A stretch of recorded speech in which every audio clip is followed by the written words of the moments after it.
And this is something that really the Kabbalists had to battle out for about, let's say, 200 years.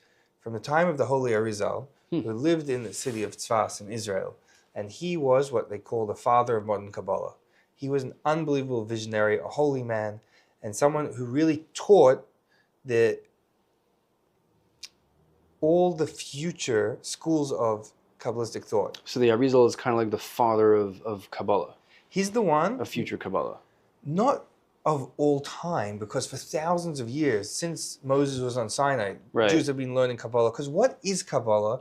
Kabbalah is the inner meaning of the Torah. So if the Torah is going to tell you something very basic, the Kabbalah, let's say the Torah portion we were just reading today was about the temple. And the temple sounds like very basic. Okay, you have to set up the structure. It's a building manual.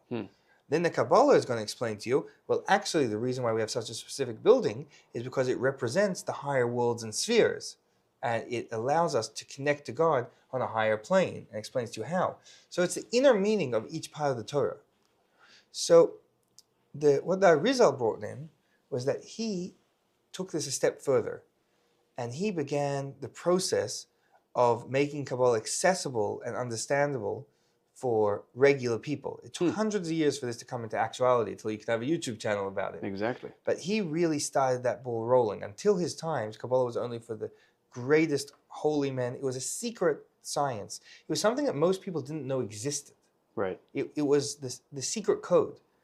But he began teaching it in a more open and understandable way. He codified it, if you want to call it that. Right. He made it scientific. So he had many students. And one of the great doctrines that he taught was the idea of tzimtzum, the idea of God concealing himself. Literally meaning contracting, holding back.